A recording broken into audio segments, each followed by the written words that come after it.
The difference in dollars may not be more than clipping coupons, but buying groceries throughout Kansas will cost a little bit less starting today. And with the new year, the state sales tax on most groceries drops to 0%.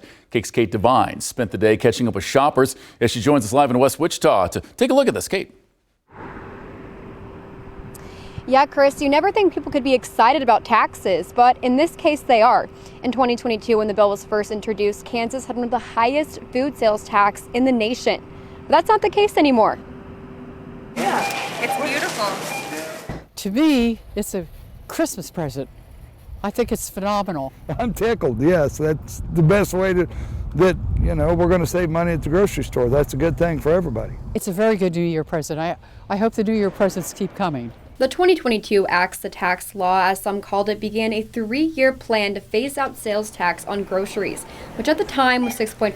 In 2023, it fell to 4%, and then just 2% in 2024. A lot of the tax reductions are given to the people who have money, and not necessarily the people who need it. And with this, it's going to help a lot of single parents and the older people and whatnot have you. Eddie Hoyle has lived in Kansas for almost 60 years and says this is a great way to start the new year. Well, I knew that the governor was trying to get a sales tax on groceries, and she had a little bit of a hard time trying to get it through, but now that it's finally through, and I'm tickled with that idea. Customers will no longer be taxed on food and food ingredients such as bread, eggs, and fruit, along with certain prepared foods. Foods that can be heated or are already heated, like chicken, will still have the tax applied when they go to check out.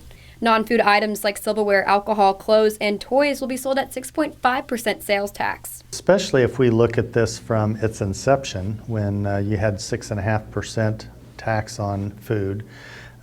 You take that off of a average Kansas food bill, that's a decent amount of money. Dr. Larry Straub of Newman University says that this is the step in the right direction for Kansans. It's just a lot of little smaller things that are starting to happen that will hopefully take some pressures off of Kansas families and off of consumers a little bit.